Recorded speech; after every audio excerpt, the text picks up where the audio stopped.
Ola, son José Manuel García Cotón, profesor no CIFP Someso, da familia profesional Transporte e Mantemento de Vehículos, neste caso, profesor no grado do ciclo superior de Tratamento e Recubrimiento de Superficies. Isto iría dirixido a persoas que teñan, que queran aprender un oficio, neste caso, sobre todo as que acaben bachillerato.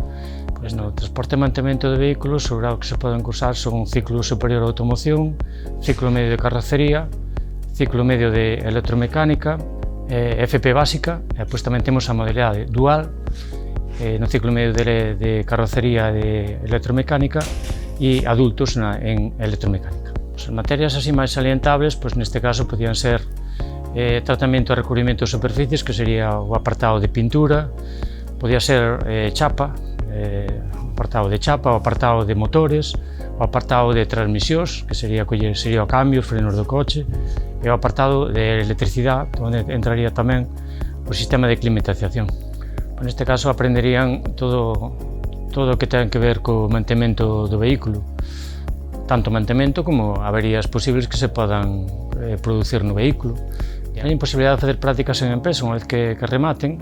Temos moitas empresas aquí alrededor no entorno do centro, co cual acabarían de prepararse adecuadamente. Neste caso tenían o título que sería o ciclo superior de automoción.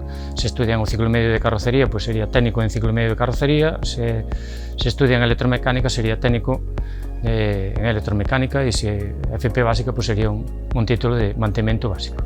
Se nos referimos neste caso ao ciclo superior, no mercado laboral, poden dedicarse a estar na recepción, recepcionista, encargado de ITV, jefe de recambios, perito tasador de vehículos, ademais de que podan traballar como un mecánico normal, un chapista normal ou un pintor normal. A miña opinión sobre a formación profesional é que todo alumno debería pasar pola FP, aunque despois o complemente cunha carreira. Eu creo que estaría moito máis preparado e podería desempeñar un posto de traballo con a calidad óptima.